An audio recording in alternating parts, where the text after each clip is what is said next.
dropped my headphones. I done dropped the headphones. What's up, YouTube? Check it out without a doubt. Trying to get the dust off my headphones. How y'all doing, man? I wanted to show y'all. I ain't got it all set up, so I ain't even gonna do nothing. Shout out to Gene. Hey, I wanted to do one Gene before I quit for the day, man, and let people know that because of Gene Deal, I'm actually shout out to Gene Deal, man. He's one of my mentors. He's one of my mentors. You can learn something from any and everybody, man. And Gene is a mentor. And I'm like, dude, he keep talking about this daggone book, man. Y'all know I'm joking. I'm serious, but I'm joking. Seriously though, man, he keep talking about his book. He proud of his book. So he got a product, his book. He's proud of his book. Every interview he does, he market and promotes his book. Imagine if you do, I don't know, let's say just out of guesstimate, you do every interview, you talk about your book, and out of the 1,000 of people who watch, one person buys. And I'm like, dude, you keep talking about this book. You keep talking about this book. I wanted to support him. I felt good one day I woke up. I bought both of the books. God dang it, the books is in the daggone house. I'm outside in the Philippines. I brought them with me because on the way back, I'm gonna read the books and start showing the books and everything. So I'm copying exactly what he's doing, man. He taught me something. My album dropped. I did some music and the album dropped. I ain't gonna play the music right now because this is a 30-minute long video. And I thank everybody, man. I thank everybody in the comment section. I can feel that my life is about to change and I'm not gonna let y'all down. Please support. Buy the album. You can download it. You can buy straight from us, the website. I'm doing the best I can. I ain't trying to hurt nobody. Earlier we gave away shoes and different things. I try not to promote. I'm so busy working. I don't have time to record step by step everything I'm doing, so I'm like, Lord, let's just took the kids to a fancy restaurant so they can eat all you can eat. And then they start asking me for money. Give me some money. I said, I don't have no money. Get out of here, little kid. Anyway, Cat Williams breaks his silence after Diddy fans attack Gene Deal. I'm gonna try to, I would love to do an interview with Gene, man. I don't know what his fees are, but I'm trying to figure out how can I get him on the show, because I really think that I want to talk to him and ask him some questions, because there's another video out that was talking about Gene Deal and Cat Williams might hook up and do something, because Cat Williams is putting together this movie thing like Tyler Perry got. So Cat Williams is putting something together, and I'm going down there, dog. I'm gonna go down there and look for Cat and say, yo, man, I need a job, man. I need to be a part of your team. What can I do to help? Because I got some skills that I think Cat Williams probably need on his team. And I say all that to say this: one person can't do everything. Mr. Dr. Umar, one person can't do everything. You need to have some other people, like the Music Recording Network. We got so many things that people are doing behind the scenes that help make this YouTube channel grow to what it is now. And I thank y'all. I thank all the subscribers. I thank everybody who support Uncle Mike, man. I thank everybody who like the music. I thank everybody who comments say the music sucks. I don't like the music. I'm like, cool. I mean, everybody ain't gonna like the music, but I appreciate your comment because that's what helped the channel to grow. Boom. And we are helping people. So y'all hit that subscribe button, hit that bell, man. I done talked way more than enough. I done talked for 5 minutes. But Gene, in his book, man, gave me gave me the strength to ask people, man, to support. Yeah, the album is out. You know, the Music Recording Network, we do music. So y'all can download it and hear it for yourself and say, dang on, this brother right here really know what he doing. Or he don't know. I knew this thing was gonna be weak. I want my money back. I'll give you money back, no problem. Hit that subscribe button, hit that bell. Thank everybody for supporting Uncle Mike, man. Let's check this bad boy out. It came to light for y'all that this dude wanted me dead way before I came to YouTube. I'm not the type of dude that you can come up on like Bro, listen. We out here to get content. You're not gonna tell me what to do. You can't come up on me. Bro, listen. If you come up on me, I'm gonna knock you the fuck out. That's what I say. That's what I say. That's what I say. Bro. That's what I say. No, bro. When you don't know somebody's taping you, when you don't know that somebody is videoing you in some kind of form or fashion, you got that alcohol, you got the in you, they're a little loose, bruh. They let down all their inhibitions. The music is pumping. He said it himself. He got it so hot in there that you gotta take your clothes off. Happy birthday to you. Happy birthday, dear friend. Happy birthday to you. This is a special birthday for both of us. Yeah. Cause if he had 250 tapes all over, 250 cameras all over the house, somebody got caught stealing a cookie out the cookie jar. It could be your favorite pastor. It could be your favorite politician. But they didn't think they was being watched. And Brother Love was watching. Gene Deal, one of the most fearless voices speaking out against Diddy, was allegedly attacked by people loyal to him. And this situation is getting intense. But Cat Williams isn't staying quiet. He's stepping in fast, defending Gene like he's ready for war. The twist? This isn't the first time Diddy's circle has allegedly gone after Gene or Cat.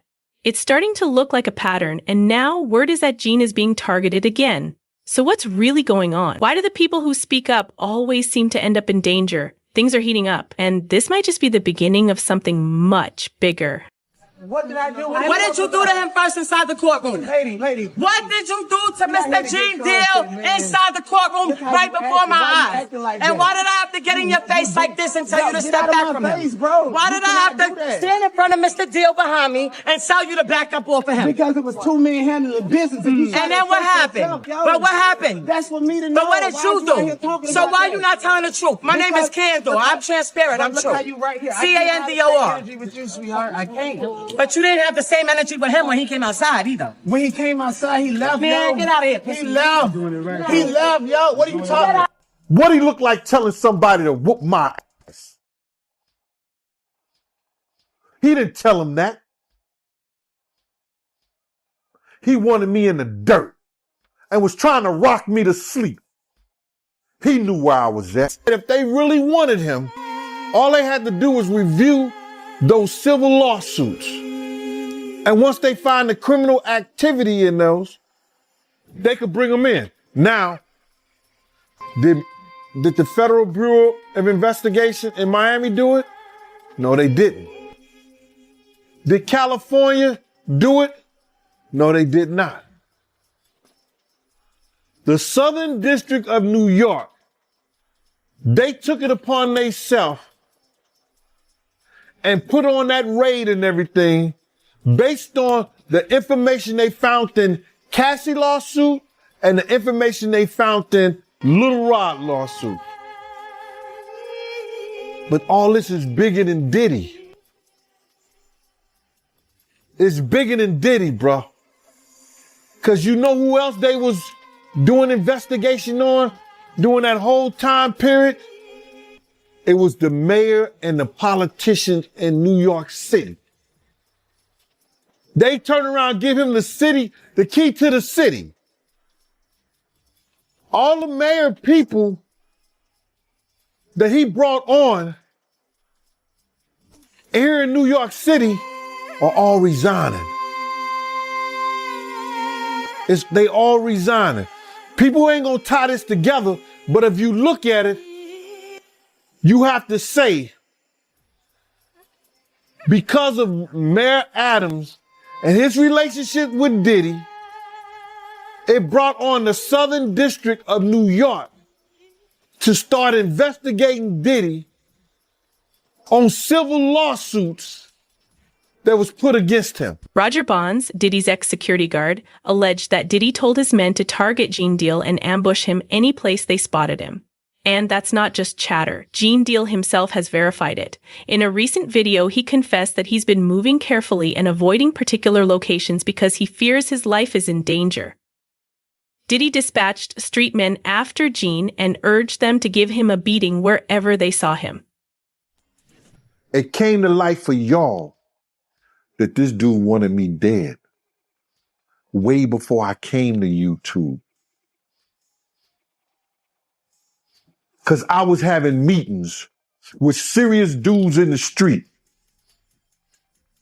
And he refused to sit down. So what did he do?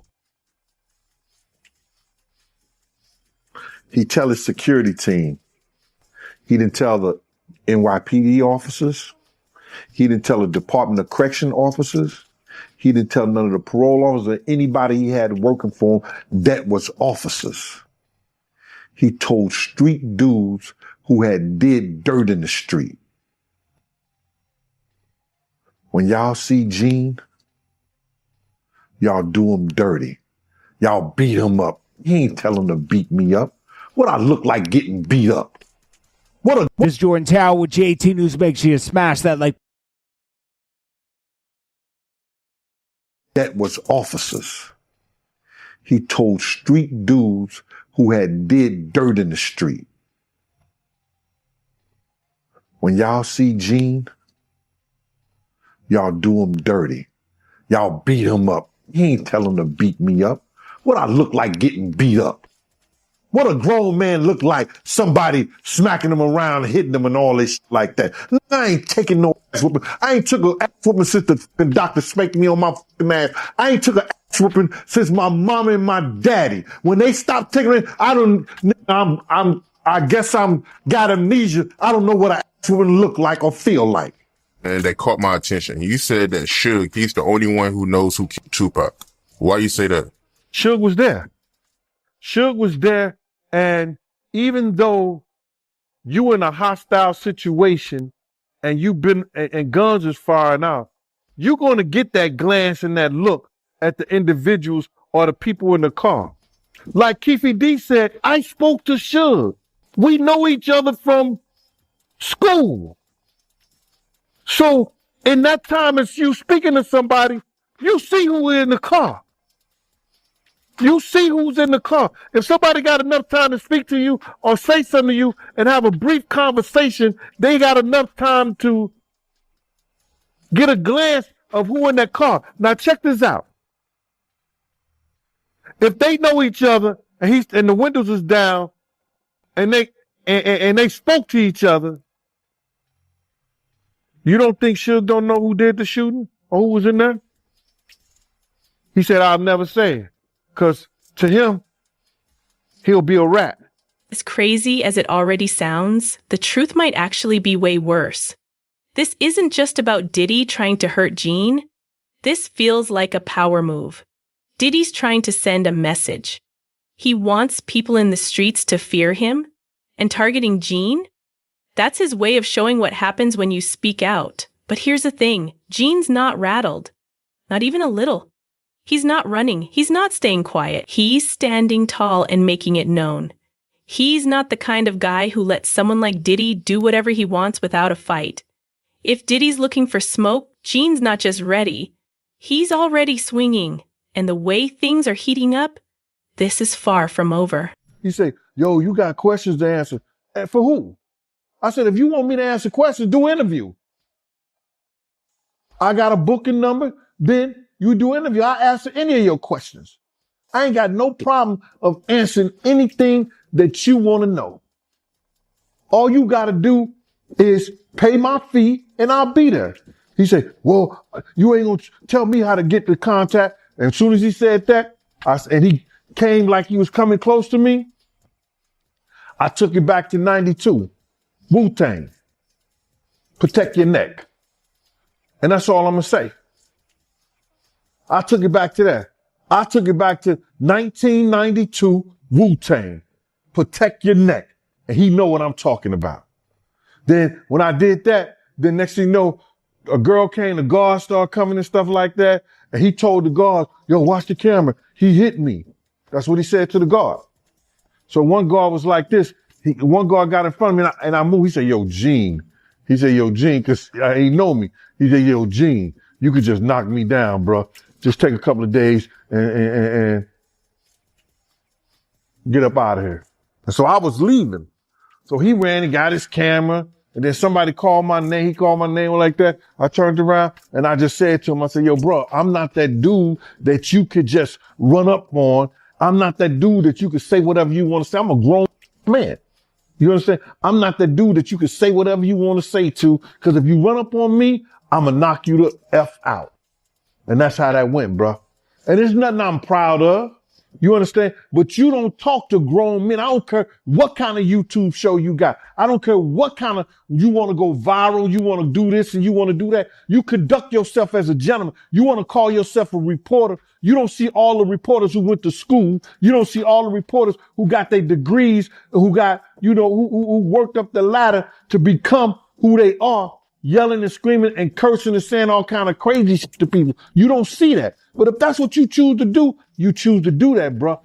When you don't know somebody's taping you, when you don't know that somebody is videoing you in some kind of form or fashion, you got that alcohol, you got the in you, they're a little loose, bro. They let down all their inhibitions. The music is pumping. He said it himself. He got it so hot in there that you got to take your clothes off. He said that himself, bro. So a lot of them, like what he said? I think a lot of them was being swallowed. Have you ever been swallowed? They tell off on themselves all the time, man. You just gotta listen. Gene saw this coming a long time ago. He's been expecting it. For years, people close to Diddy were calling him behind the scenes, practically begging him to stop talking. Begging him to stop revealing Diddy's secrets. And Diddy himself, he made it crystal clear, keep quiet or face the consequences. But this isn't just talk. Diddy and his inner circle have a reputation. They don't make empty threats, they act. And once you start pulling back the curtain on the elite in Hollywood, they don't just let that slide. Look at Cat Williams. When he first started calling people out, they didn't argue. They went after what he loved most. His kids were taken. That's the level we're dealing with. This isn't about gossip. This is about power. And what happens when you dare to challenge it. Yo, man, K, you cool, man? How you doing tonight, I'm cooler than a fan, man. They took my children from me. Yeah, I mean, how terrible is that? I did want to ask, the cops, allegedly found some guns and. Yeah, they always find guns. I never leave without my girlfriend. I'm on the middle of an interview, sir. Sorry about it. They found guns and drugs now. Drugs? That's what it was reported. Sir, you can look at my paperwork. There was no drugs. Weed is not a drug. Yeah. I mean, do you think that's safe for kids to be around guns and stuff like that? I mean, I'm just curious. How do you keep this kid safe without guns? They were in a lockbox that the police broke. Oh, okay, yeah. I mean, saying, if the police come in and raid my place and break into my gun boxes, you're gonna find guns. But these aren't. Well, I'm not in a gang. What difference does it make? Now, you were actually stopped for this and let go. Because you have a license for it, No, right? This is their 9th time coming to my house. The problem was this time they came to my office and took my kids from an office. Not from my house, from an office. So now when I can't have my kids at my office, that's an issue. I must be the most terrible black dude. Diddy had rented a mansion out for Meek Mill's birthday party. And he had rented it for like $25,000 $25,000. I remember we rented one of Cher's mansion out. You know what I'm saying? And that's the day he had fired his cook, but that's a whole nother story. You know what I'm saying? It was me, Wolf, Mace, was Ock staying there? No, it was just me, Wolf, Mace, Puff, and there was one other person staying in the mansion. But anyway, long story short is that they came recently. This happened a long time ago, but they recently just made a statement that they found loads of cocaine. I wonder what they did with the cocaine, because they didn't turn it over to the police. They said they found loads of cocaine, razor blades. They said that the sheets were bloody, nasty. They found a whole lot of used condoms. And it was a Diddy party, giving in Meek Mill's honor for his birthday. I was like, yo, wow. Some of my people are cool with Meek Mill's people.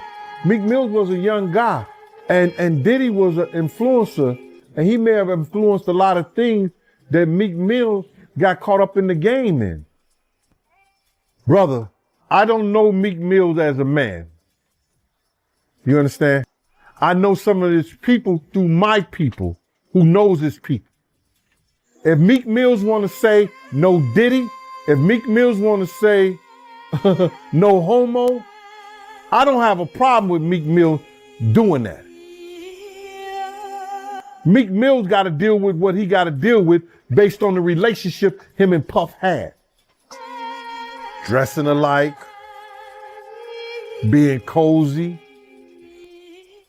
Puff calling him daddy, saying little innuendos to him. People are looking at that and saying Meek Mill is wrong for saying no Diddy. But you can't tell a man how to spend his money and how to make love to his wife or his Diddy. Cat Williams has been living with a target on his back since the early 2000s.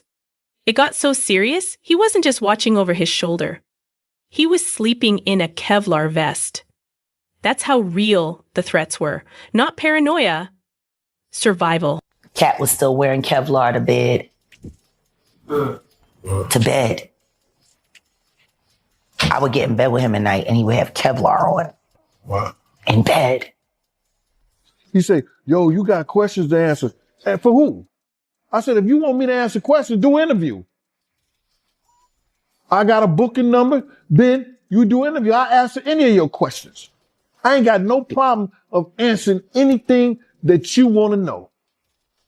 All you got to do is pay my fee and I'll be there. He said, well, you ain't going to tell me how to get the contact. And as soon as he said that, and he came like he was coming close to me, I took it back to 92. Wu-Tang. Protect your neck. And that's all I'm going to say. I took it back to that.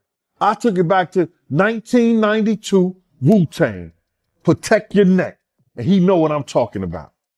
Then when I did that, then next thing you know, a girl came, the guards started coming and stuff like that. And he told the guards, yo, watch the camera. He hit me.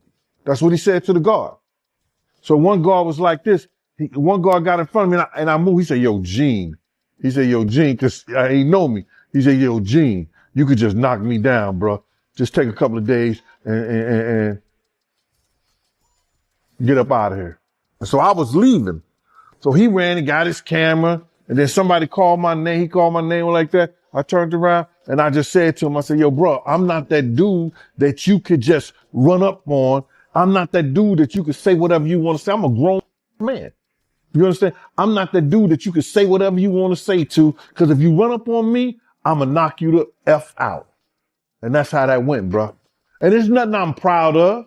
You understand? But you don't talk to grown men. I don't care what kind of YouTube show you got. I don't care what kind of, you want to go viral, you want to do this and you want to do that. You conduct yourself as a gentleman. You want to call yourself a reporter. You don't see all the reporters who went to school. You don't see all the reporters who got their degrees, who got who worked up the ladder to become who they are, yelling and screaming and cursing and saying all kind of crazy shit to people. You don't see that. But if that's what you choose to do, you choose to do that, bro. According to Roger Bonds, Diddy's been sending men after Gene since way back in 2008.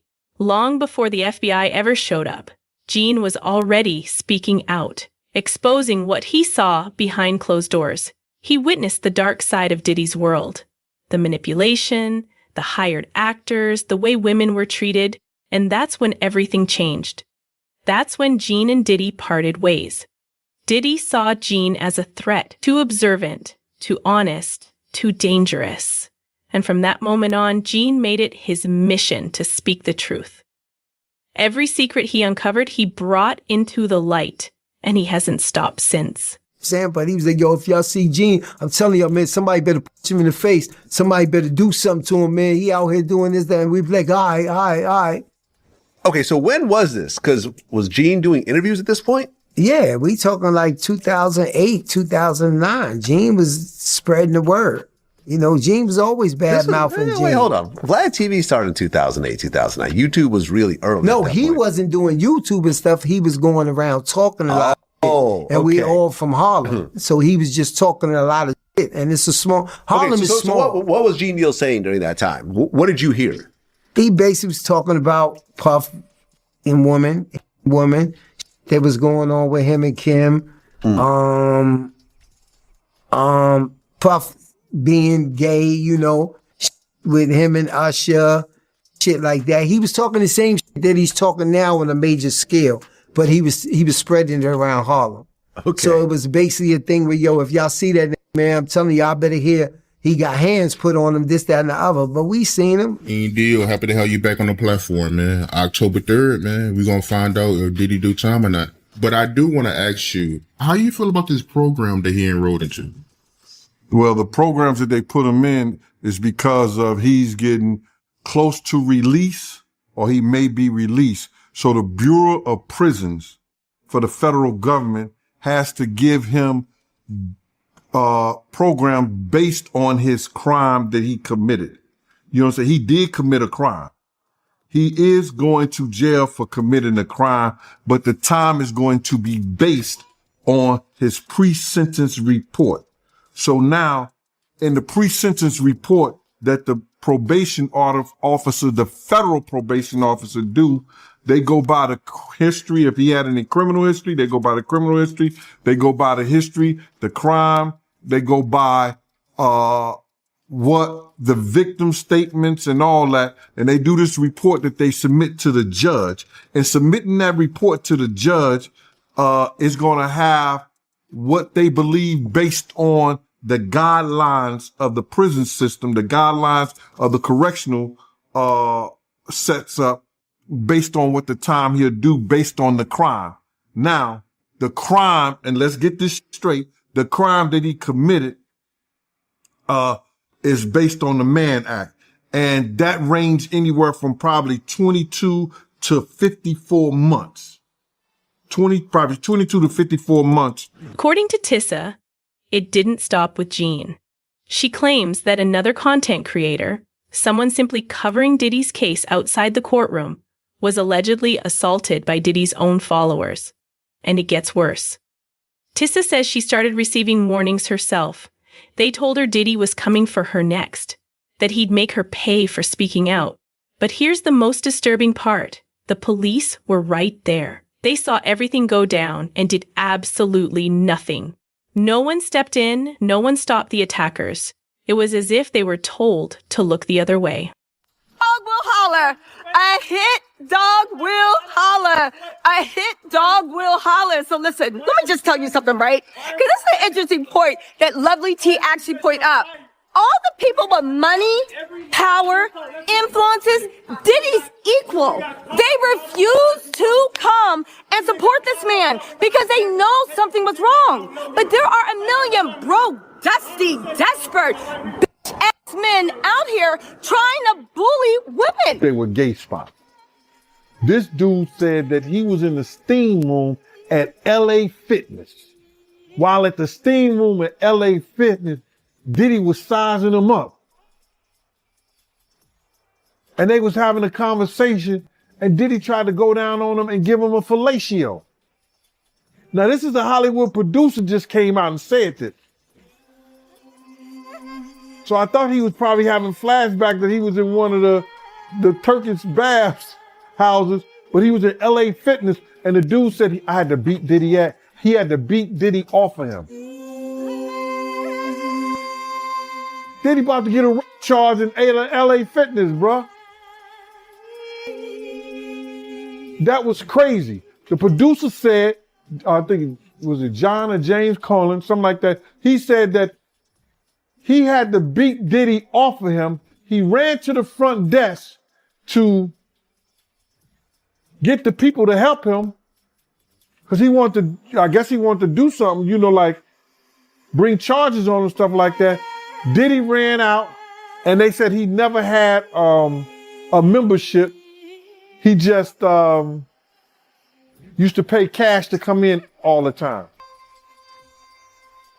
So that's what they happening in LA Fitness, huh? It was a travesty. It was an all-out circus. Everybody, including myself, are running to safety. I've got a question for you, Tisa Tells, and everyone's going to want to know this. You're in a car right now. You had to leave the courthouse. Why? I had to leave the courthouse because Diddy's supporters were out of control. The first time I ran and did my live, of course, I had 2 armed security guys.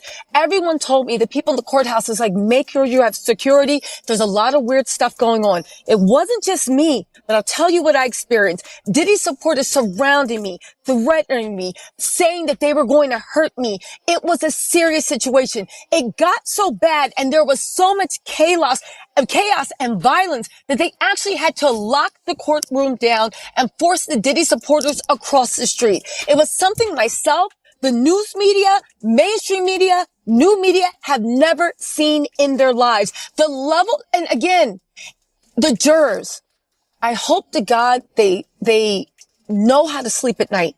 Because again, I'm sure they did their duty. But when all that chaos was happening, as I was being threatened and ushered out by armed security people, I thought, this is what the jury did. They sent a signal that it is okay to use violence. It's okay to drug people up. It's okay to live a life of debauchery. It's okay to do whatever you want. Because guess what? If you work hard enough and you have enough money and enough delusional fans and you have ingrained yourself in culture enough that you can do whatever you want. And 12 of your peers will look the other way. Again, this jury was shocking.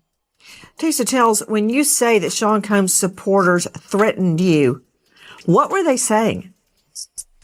They were saying, you effing B, we're going to kill you, you effing B. Apparently I work for the feds. You're a plant. You made this all up because of you. Again, they're not too smart. It's not just Gene or Tissa facing the heat. This goes deeper. There are serious claims that Jamie Foxx was poisoned last year. And guess who's being linked to it? Diddy. After Jamie recovered and started pulling back the curtain on what really goes on, he was allegedly attacked, beaten for speaking out, and let's be honest, is it really a coincidence that anyone who crosses paths with Diddy ends up hurt, threatened, or worse just days later? Jamie's injuries were no joke. He needed stitches after an altercation with one of Diddy's so-called fans. This pattern is too consistent to ignore. And people are finally starting to connect the dots. Actor Jamie Foxx was injured during an altercation at a Beverly Hills restaurant. Foxx is speaking out about the incident, which is being investigated by police. It comes just days after the Oscar winner revealed for the first time that a brain bleed caused him to suffer a stroke last year. Here's ABC's Phil Lipoff. Tonight, actor Jamie Foxx is recovering after an altercation at his birthday dinner in Beverly Hills left him needing stitches. Local police received a call about an incident at the high-end Mr. Chow restaurant near Rodeo Drive just after 10 p.m. Friday night. A representative for the actor saying someone from another table threw a glass that hit Foxx in the face.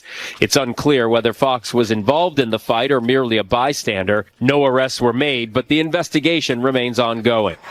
It has already been an eventful month for the Oscar winner. In his recently released Netflix stand-up special, Foxx opened up about the mysterious health crisis that put him in the hospital for several weeks last year. I was fighting for my life, but I'm here in front of you. Foxx telling the audience a doctor gave his family a grim diagnosis. He told my sister some horrible news about her big brother.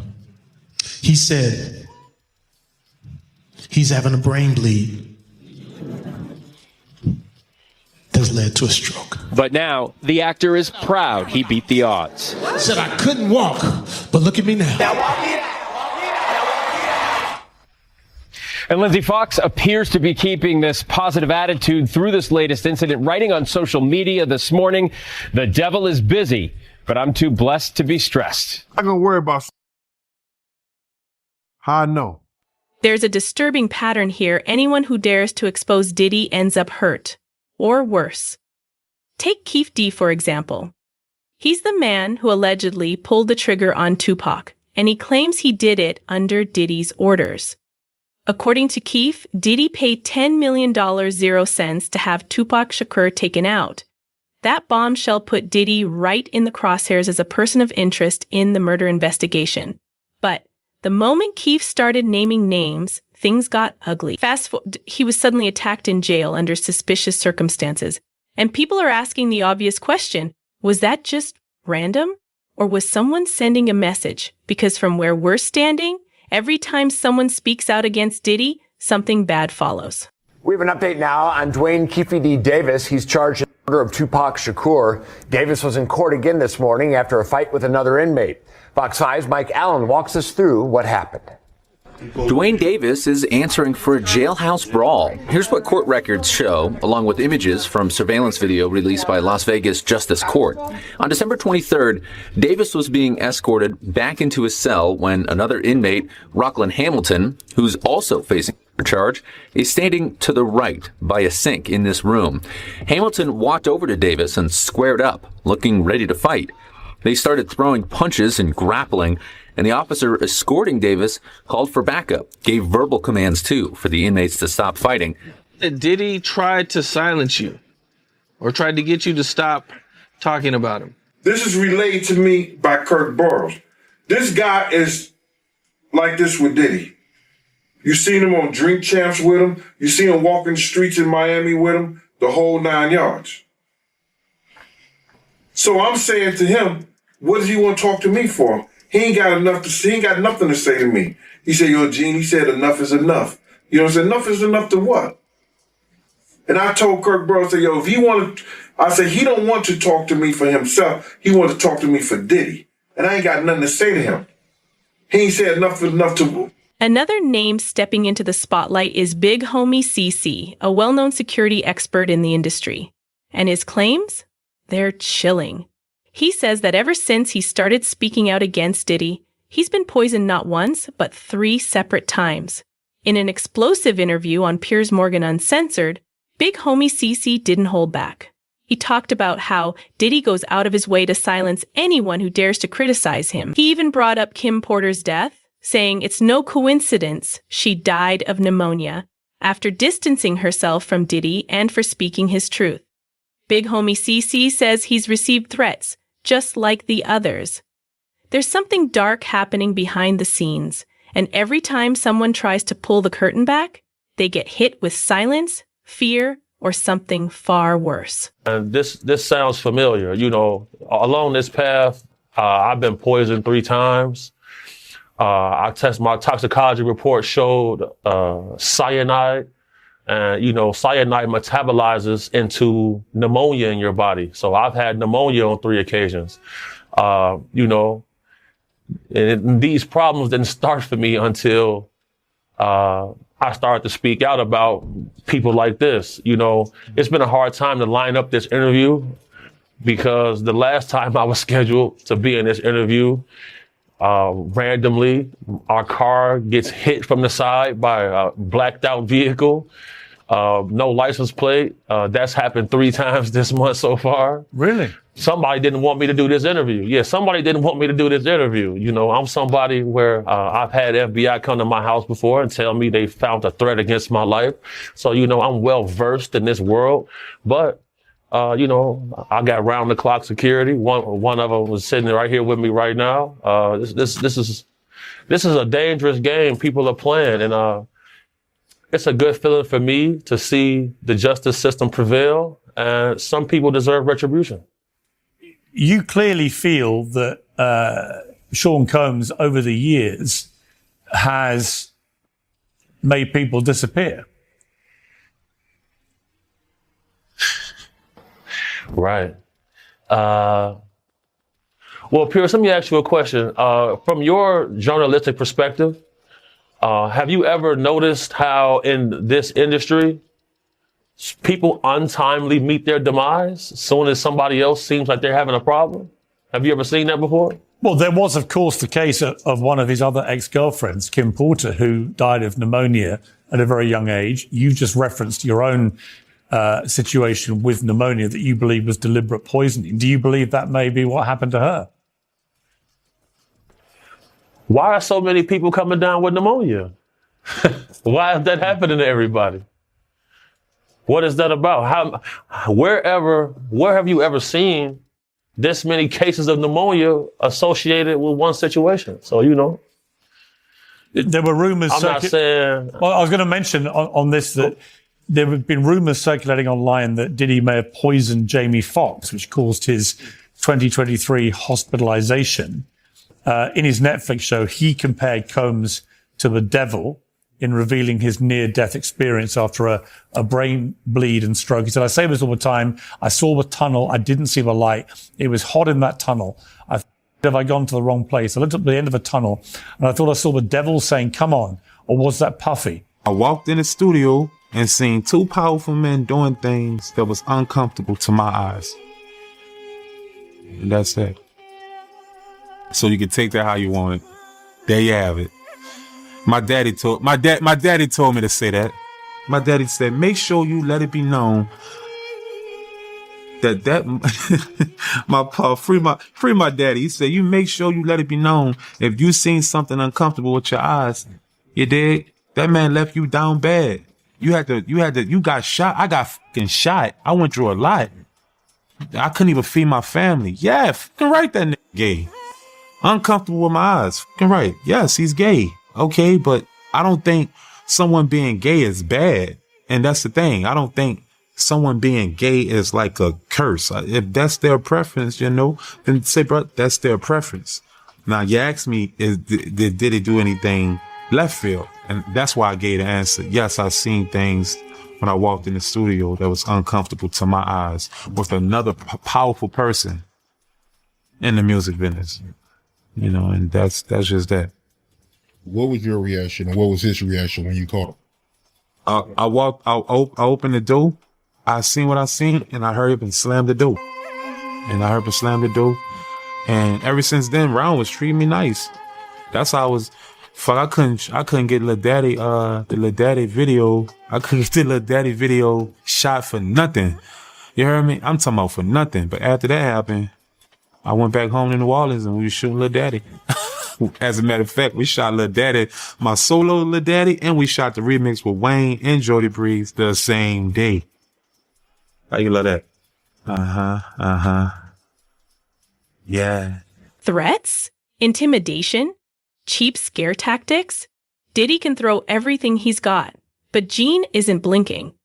He's not backing down, not now, not ever. This isn't some bitter ex-employee looking for clout. Gene is a man who's seen the ugly side of power up close, and he's had enough. He's not speaking out because it's convenient. He's speaking out because silence has cost too much already. Interview after interview, same energy. Calm, focused, fearless.